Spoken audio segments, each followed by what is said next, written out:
ভাগ্য করেই না জন্মেছি, সকাল থেকে উঠে সংসারের খাটনি খাটতে খাটতেই জীবনটা শেষ হয়ে গেল। না আছে কোনো শখ, না আছে কোনো ইচ্ছে, কোনো কিছুই পূরণ করতে পারি না নিজে থেকে।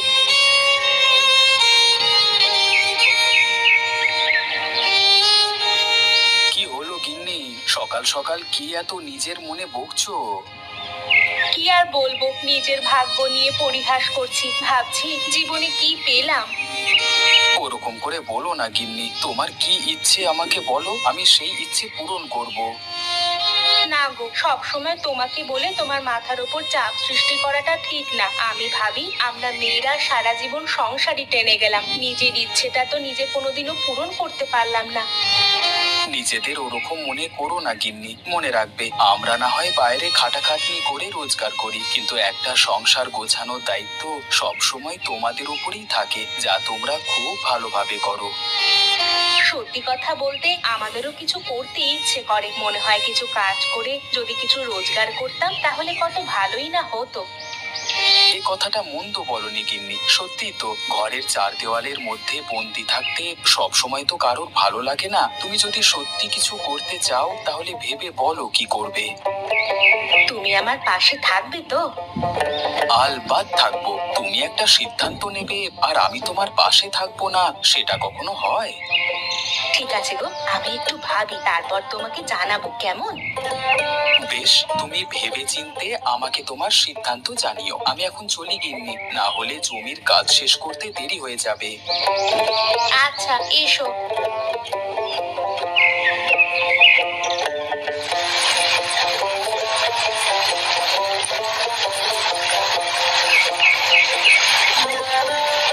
কি হৃদয় বাবু, বসে বসে কি ছবি আঁকা হচ্ছে আজকে? এই একটু প্রকৃতির ছবি আঁকছি কাকা, আজ রোববার তো তাই আজকে রং পেন্সিল আর খাতা নিয়ে বসে পড়েছি ছবি আঁকতে। হ্যাঁ, আঁকো আঁকো, তোমার হাতের ছবি খুবই সুন্দর হয়। আগের বার পাহাড়ের ছবিটা খুব সুন্দর এঁকেছিলে, আমার কাছে এখনো রাখা আছে ছবিটা। পড়াশোনার মাঝে একটু অন্যদিকে মনোনিবেশ না করলে জীবনটা একঘেয়ে লাগে জানো, মাঝে মাঝে পড়াশোনাতে মন বসতে চায় না। এটা কিন্তু আমাদেরও মনে হয় জানো, আমাদেরও মাঝে মাঝে জীবনটা একঘেয়ে লাগে। আমাদের গ্রামে তো মেলা উৎসব তেমন কিছু হয় না, তাই সারাদিনই কাজ আর বাড়ি, এই করতে করতে জীবনটা ক্লান্ত লাগে মাঝে মাঝে। তুমি যাই বলো পাঁচু কাকা, আমাদের গ্রামে কিন্তু একটা মেলা হওয়া প্রয়োজন। এই মেঘলা দিনের মেলা দেখবার মজাই আলাদা। কিন্তু তুমি আমি বললেই তো হবে না, প্রধান মশাই যতক্ষণ না কিছু ব্যবস্থা করছেন ততক্ষণ আমাদের কিছুই করবার নেই। তা তুমি ঠিকই বলেছো কাকা, তবে একটা কথা মানতেই হবে, এই গ্রামে উৎসব অনুষ্ঠানের আয়োজন হলে মানুষের কর্মজীবনের ক্লান্তি অনেকটা দূর হয়ে যাবে। তখন এই গ্রামের মানুষ আরো বেশি পরিমাণে কাজ করতে পারবে এবং আমাদের পড়াশোনাতেও অনেক মন বসবে। তা হৃদয় বাবু, তুমি একবার প্রধান মশাইকে বলে দেখো না, যদি কিছু হয় আমি তোমার সাথে থাকবো, কিন্তু তুমি শিক্ষিত ছেলে তো, কথাবার্তা গুছিয়ে বলতে পারবে, তাই আর কি। ঠিক আছে কাকা, আমি একবার বলে দেখবো, দেখি তাতে যদি কাজ হয়। ঠিক আছে ঠিক আছে, তুমি এখন ছবি আঁকো, আমি বরং গেলাম, কেমন?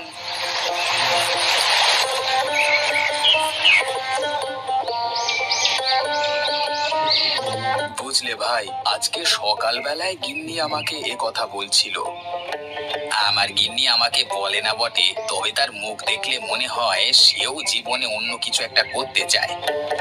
আমাদের এটা কর্তব্য হওয়া উচিত, গিন্নিরা যদি অন্যরকম কিছু করতে চায় তাদেরকে সাহায্য করা বা পাশে থাকা। তা যা বলেছো ভাইয়া, আমাদের মতো গিন্নিদের জীবনটাও একঘেয়ে হয়ে গেছে, একটু নতুনত্ব না এলে সত্যি এত দীর্ঘ জীবন চালানো দায় হয়ে পড়ে। আমি তো আজকে আসবার সময় গিন্নিকে বলে এসেছি যে তুমি ভেবে দেখো কি করবে, তুমি যা করবে তাতেই আমি রাজি। তুই ঠিকই করেছো দাদা, আমারও আজকে বাড়ি ফিরে গিয়ে গিন্নিকে নির্ভয় দিতে হবে, যাতে সেও আমাকে তার মনের কথাটা খুলে বলতে পারে। এখন তোমার কাজকর্মের কেমন অবস্থা বলো? কাজকর্ম তো চলছেই, তবে মাঝে মাঝে আমারও মনে হয় এই কর্মজীবন থেকে একটু মুক্ত হয়ে কোথাও বেড়াতে গেলে বা উৎসব অনুষ্ঠানে যোগ দিলে খুব ভালো হয়। তা যা বলেছো ভাইয়া, চলো এখন বাকি কাজগুলো সেরে নি, এখন মেঘলা আছে, কখন আবার রোদ উঠে যায় তার ঠিক ঠিকানা নেই। হ্যাঁ দাদা, চলো চলো কাজগুলো সেরে নি, চলো।